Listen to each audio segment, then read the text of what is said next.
नमस्कार।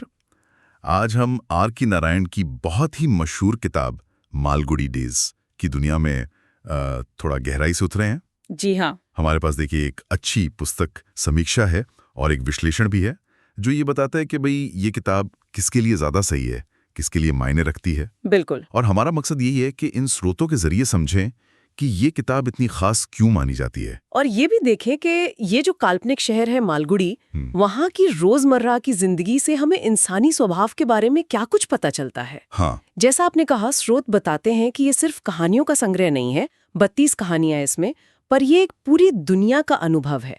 मतलब काल्पनिक है पर इतनी असली लगती है कि कमाल है। तो चलिए इन्हीं स्रोतों की मदद से थोड़ा और खोलते हैं इसे। ये जो विश्लेषण है ये कहता है कि कहानियों के पात्र बहुत ही साधारण से हैं। कोई दुकानदार, कोई मास्टर जी, बच्चे हैं, भिखारी, डाकिया, ज्योतिषी। हाँ, आम लोग, बिल्कुल। तो लेखन शैली के बारे में स्रोत क्या कहते हैं? स्रोत नारायण की शैली को बिल्कुल सरल, साफ और जैसे हम आप बात करते हैं वैसा बताते हैं, पर इस सादगी में ही मतलब गहराई छिपी हुई है। अच्छा। हाँ, उसमें हल्का मजाक मिलेगा, थोड़ा व्यंग्य भी है और जिंदगी पर कुछ बहुत ही सटीक टिप्पणियां हैं।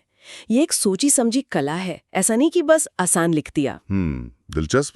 और समीक्षा में इस बात पर भी जोर है कि किताब के जो विषय हैं वो सार्वभौमिक है। मतलब कहानी का सेटअप भले दक्षिण भारत का हो, लेकिन जो बातें हैं वो दुनिया भर के इंसानों से जुड़ती हैं। हाँ हाँ, यही तो इसकी सबसे बड़ी खूबी है। प्रेम, गरीबी, लोगों के सपने, निराशा, उम्मीद, ये भावनाएं तो आप कहीं भी चले जाएं एक जैसी ही मिलेंगी। सही बात है। और स्रोत यही कहते हैं कि इसी वजह से कोई भी पढ़ने वाला, चाहे वो कहीं का भी हो, इन किरदारों से, उनकी स्थितियों से कहीं ना कहीं जुड़ी जाता है। और किरदार भी, जैसे स्वामी है या वो ज्योतिषी जिसका अपना कोई गहरा राज है, ये लोग इतने साधारण होके भी मतलब याद रह जाते हैं। और ये भी बात निकल कर आती है कि नारायण भारत की संस्कृति को, मतलब वहाँ के रंग, गंध, आवाजें, जो रीति रिवाज हैं, उन्हें बहुत ही सहजता से कहानी में बुन देते हैं। ऐसा लगता नहीं कि ऊपर से डाला गया है। बिल्कुल सही। स्रोत इस बात को खास तौर पर रेखांकित करते हैं कि इसमें सांस्कृतिक प्रामाणिकता तो है ही, पर साथ ही जो मानवीय भावनाएं हैं, जो नैतिक दुविधाएं आती हैं जीवन में, उनको बड़ी हमदर्दी से दिखाया गया है। कोई उपदेश नहीं दिया है। हाँ, ये बड़ी बात है, बिना उपदेश दिए। और मालगुडी तो अपने आप में एक विरासत बन चुका है।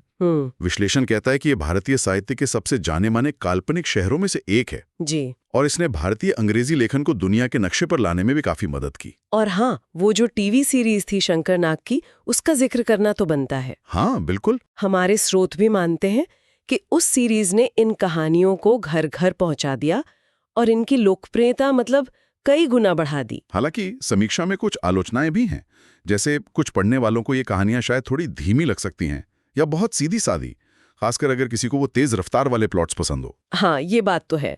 और क्योंकि ये अलग अलग कहानियां हैं जो बस बहुत हल्के तौर पर ही एक दूसरे से जुड़ी हैं, तो इसमें वो जो एक उपन्यास वाली कसावट होती है ना, या एक लगातार बढ़ती वाली गति, वो शायद महसूस ना हो। ये एक अलग तरह का अनुभव है, कह सकते हैं। तो फिर इन स्रोतों के आधार पर अगर देखें तो ये किताब असल में किन लोगों के लिए ज्यादा उपयोगी या कहें कि दिलचस्प हो सकती है? विश्लेषण तो देखिए कई तरह के पाठकों की तरफ इशारा करता है। जैसे छात्र हैं या युवा पाठक, उनके लिए सरल भाषा और छोटी कहानियों से पढ़ने की आदत डालने में मदद मिल सकती है। अच्छा। और जो वयस्क हैं, जो शायद गुजरे जमाने की यादों को या छोटे शहरों की उस मासूमियत को फिर से महसूस करना चाहते हैं, उन्हें ये बहुत अच्छी लग सकती है। और स्रोत ये भी सुझाते हैं कि शायद जो लोग लिखते हैं या साहित्य में रुचि रखते हैं, वो नारायण की इस कला को समझ सकते हैं कि कैसे बिल्कुल साधारण चीजों को भी असाधारण ढंग से पेश किया जाए। बिल्कुल। और भारतीय संस्कृति या इतिहास में रुचि रखने वालों के लिए ये उस दौर के समाज का एक बहुत सच्चा आईना है। हाँ। इसके अलावा जो पाठक थोड़े चिंतनशील हैं, मतलब जिंदगी के गहरे सवालों पर सोचना पसंद करते हैं, जैसे किस्मत है, नैतिकता है, इंसान का लचीलापन, उनके लिए भी इसमें सोचने को बहुत कुछ है। और एक बात और, आजकल की भागदौड़ भरी जिंदगी में व्यस्त प्रोफेशनल्स के लिए भी ये अच्छी हो सकती है, जिन्हें लंबी किताबें पढ़ने का शायद वक्त न मिले। हाँ, ये तो है। दर्दी को अहमियत देना सिखाती है। हाँ, और कैसे छोटे छोटे पलों में भी खुशी और मायने ढूंढे जा सकते हैं, ये बताती है। बिल्कुल। संक्षेप में यही है कि मालगुडी डेज भारतीय जीवन, संस्कृति और इंसानियत का एक तरह से उत्सव है।